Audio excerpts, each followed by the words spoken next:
The Empire stands as the largest and most powerful realm in the Old World. It is a reflection of human resilience and ingenuity in a world of constant peril and wonder. Its vast lands and provinces are as diverse as they are rich in history and culture. This grand expanse is a mosaic of landscapes, each with its own unique challenges and secrets. In this episode, we will journey to the rugged coastal province of Nordland. There we will explore the maritime culture shaped by the relentless waves of the Sea of Claws and the ever-present threat of Norscan raiders. Join us as we uncover the stories shared by local historians, skilled shipbuilders, and seasoned fishermen who have braved the treacherous waters and faced the dangers that come from within and from without. Special thanks to all of you who have followed our adventures so far. We invite you to come with us as we continue to unravel the rich lands of the Empire, one province at a time.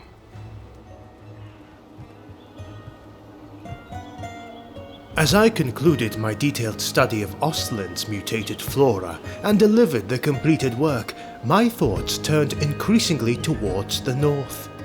I bid farewell to the dark woods of Ostland, setting my sights on the shores of Nordland, a province famed not only for its scenic beauty, but also for its precarious position on the front lines of the Empire's defense.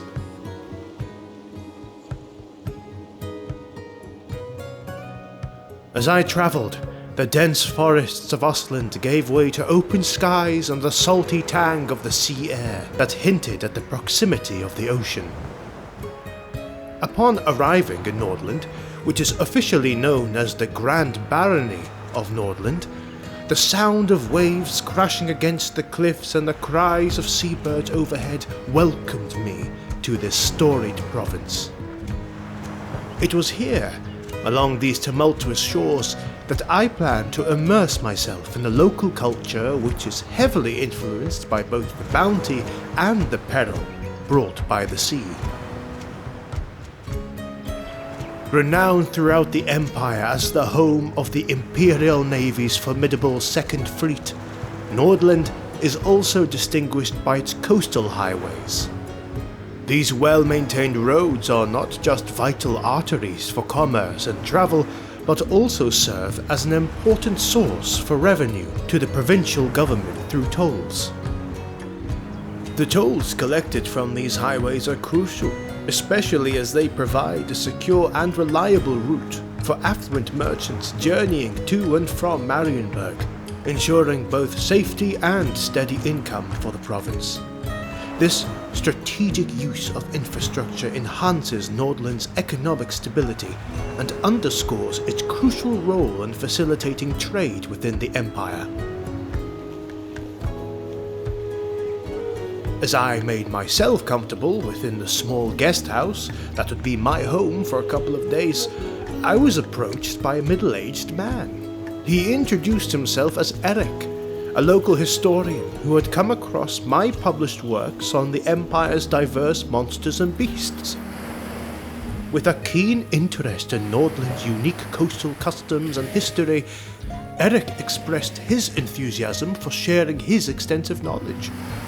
We went to the local tavern to share some drinks and laughs as we exchanged facts and experiences we've had as scholars. After some time, he proposed that we explore together, visiting interesting sites and meeting with residents to delve deeper into the rich tapestry of Nordland's maritime heritage. Intrigued by his proposal and eager to enrich my understanding with first-hand insights, I gladly accepted his invitation, looking forward to discovering the stories and tradition woven into the coastal life of Nordland.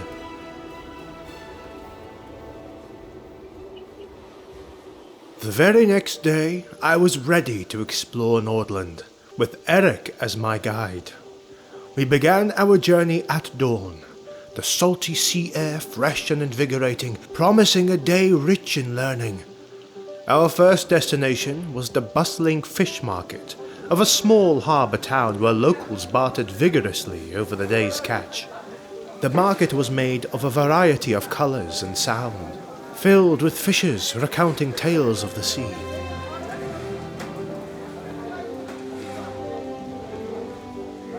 Geographically, the most significant shoreline in the realm, and the northernmost province of the Empire, is Nordland. It is an isolated and sparsely populated area with undulating hillsides and dense forests juxtaposed against the barren shoreline. The rugged people of Nordland are well acquainted with the realities of coastal life. As autumn deepens and winter takes hold, thick fog shrouds the coast, and fierce storms frequently lash against the shores. These conditions make it a challenging location for the Imperial fleet, which has been compelled to establish a base here since Marienburg's secession from the Empire. As I learned more, Eric led me through narrow streets lined with ancient cottages, each adorned with maritime relics that spoke of generations tied to the ocean. We visited an old shipbuilder whose family had been crafting vessels for centuries. He shared his insights on the evolution of shipbuilding techniques, pointing out the changes that had been adapted to combat the increasingly treacherous waters caused by shifting sea patterns. My family has been building ships for generations, and I've seen a lot of changes in the past few decades. The seas become more unpredictable, more treacherous. We've had to adapt our techniques with stronger hulls, better balance, and sails that can withstand the fiercest gales.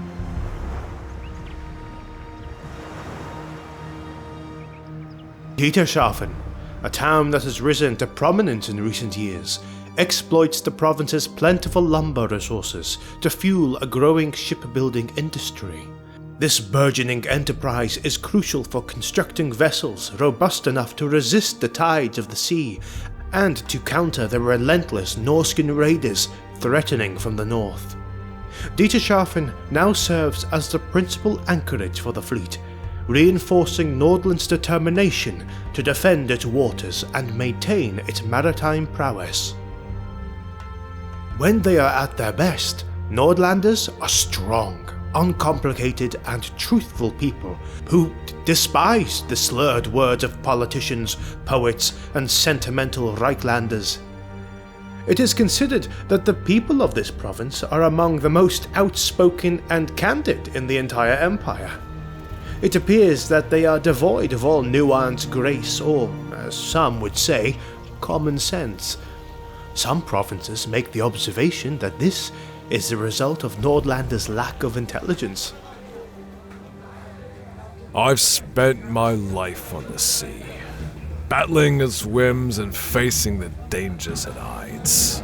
I've encountered Norscan raiders more times than I care to remember.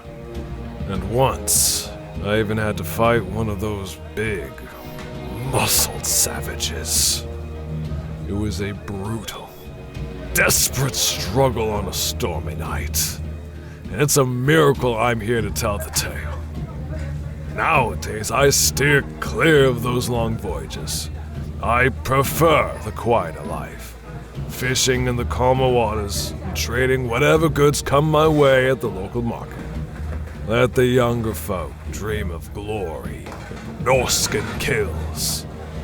I see them gather in the tavern, swapping tales and boasting of feats they've yet to achieve. They don't yet understand the true peril of facing those warriors. It's not a game, and the sea is no place for fantasies. Eric and I spent the rest of the day with a group of elder fishermen who shared stories of legendary storms and famous catches, their narratives enriched with superstitions and respect for the sea. Salzenmund. The capital city of the electoral province of Nordland and a principality of the empire in its own right, rests among hills from which flow the tributaries that join to form the river Salz, from which the city gets its name. It is said by the locals that the Elector Count can see the whole of his province from the window of his throne room, which faces west. In the heart of the town, the most prominent landmark is undoubtedly the Temple of Ulrich. This ancient structure, constructed entirely of wood, has impressively withstood the test of time for over 2,000 years. Many who gaze upon it note a striking resemblance to the archaic temples found in Norscan, leading to speculations that it was originally erected under the influence of barbarian migrations and conquests from an earlier era. This theory gains credence from the fact that many Nordlanders can trace their lineage back to Norscan ancestry. Salzenmund proudly hosts the esteemed Nordland Silversmith Guild, which oversees the trade of both finished silver goods and ingots crafted from ore mined in the nearby Silver Hills. The silversmiths of this area have earned a reputation for their exceptional craftsmanship, producing works of such high quality that they are sought after even in the distant lands like Estalia. The guild plays a crucial role in the local economy, ensuring that the silver trade flourishes and that the exquisite artistry of the local smiths continues to shine across the old world. In Ostland, the Forest of Shadows is synonymous with evil and terror, a perception that the people of Nordland share wholeheartedly.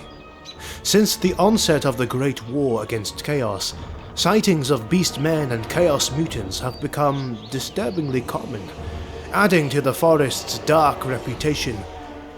Additionally, tales of predatory giant spiders lurking in the depths of the woods have only intensified the fear.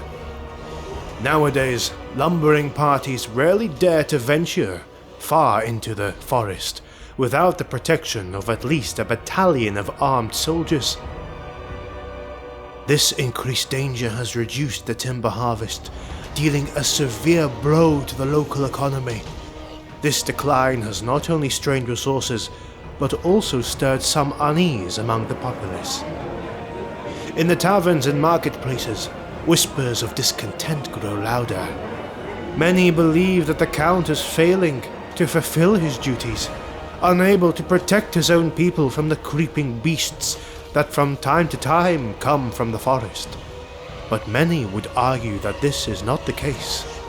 It is just that many of their valuable military resources are being spent on dealing with a more sinister threat.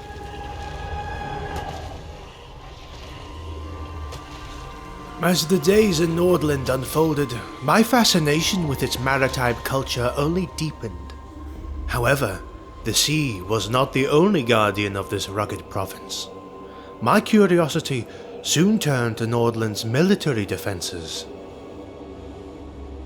Eric, ever the knowledgeable guide, led me to several key defensive structures that dotted the coastline.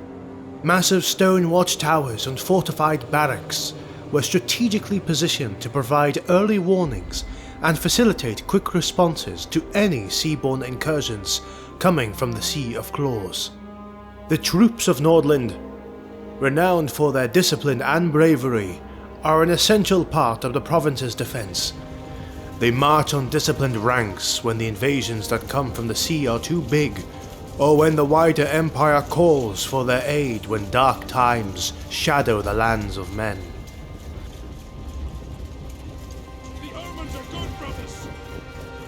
The characteristic blue and yellow uniforms of their province are worn by the state troops of Nordland, which comprise the Nordland Marines. The local militias, known for their fierce independence, often supplement the regular troops, bringing with them an intimate knowledge of the terrain and a personal stake in the defense of their own homes and people.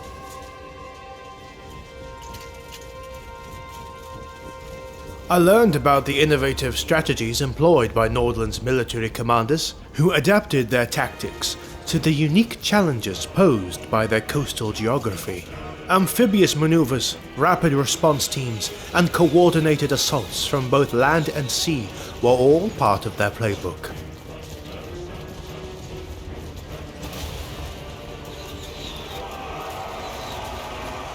I learned that in this province, the emphasis is on flexibility and swift, decisive action, qualities necessary to counter the unpredictable threats of Norscan raiders and other hostile forces.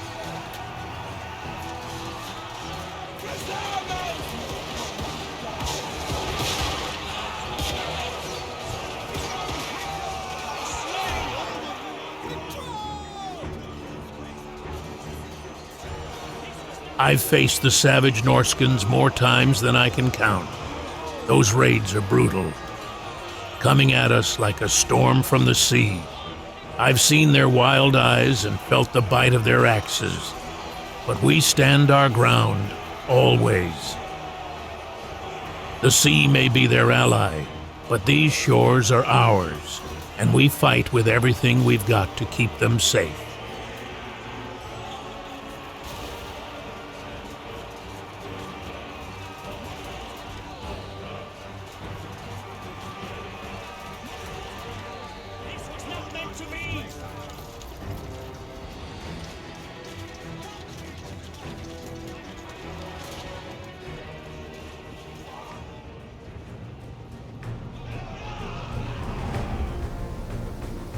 The Norscan raiders, fierce and unyielding, have long been a scourge upon the coastal cities and settlements of Nordland, and the people of the Empire in general. Originating from the harsh and unforgiving lands of Norsca, these marauders are driven by a combination of necessity, culture, and ambition. The barren, icy expanses of their homeland offer scant resources, compelling them to seek wealth and sustenance through plunder. Apart from that, they also seek the approval of their dark gods through acts of violence and savagery, as they are heavily influenced and corrupted by the winds of magic that often go through Norsca and then flow to the more southern regions of the land.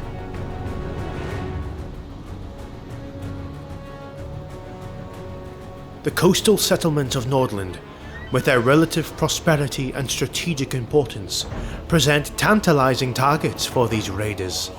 Rich in resources such as timber, fish, and trade goods, these towns are often less fortified than the Empire's inland cities, making them more vulnerable to sudden, brutal attacks. The raiders strike swiftly, their longships cutting through the icy waters with silent efficiency, often launching their assaults under the cover of darkness, or amidst the chaos of a storm. For the Norscans, these raids are not only a means of survival, but also a cultural tradition steeped in valor and ferocity. Success in raiding is seen as a mark of honor and prowess, earning warriors glory and respect within their clans and, according to them, the eyes of their gods.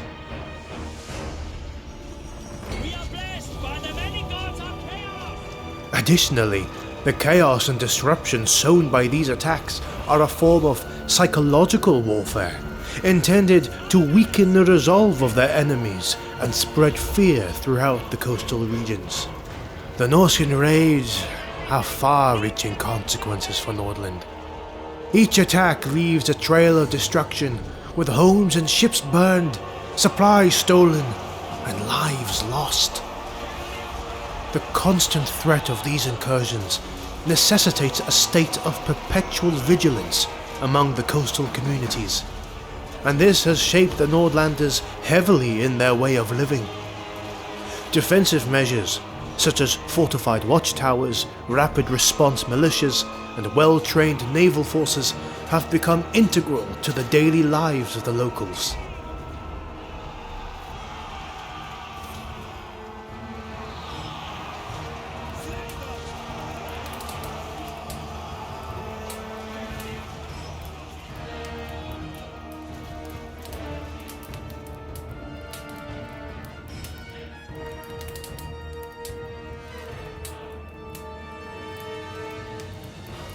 Despite these precautions, the unpredictability and ruthlessness of the Norscan raiders ensures that no settlement is ever truly safe.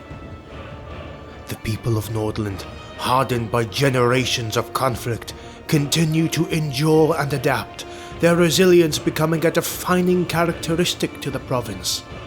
The ongoing struggle against the Norscan menace underscores the harsh reality of life on the Empire's northern frontier, where the line between prosperity and peril is thin indeed.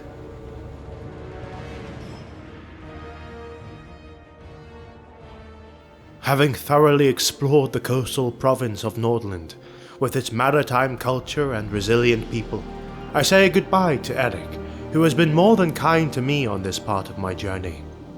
As I turn to start my trip back home, I find myself at the middle of this journey, and I can only feel grateful for everything I've learned so far. The knowledge and experiences gained so far have not only deepened my understanding of the Empire's diverse regions, but also strengthened my resolve to continue.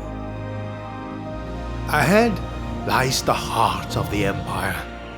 A land of ancient forests and enduring traditions. Middenland is a land steeped in strength, home of the great city of Middenheim, the city of the White Wolf.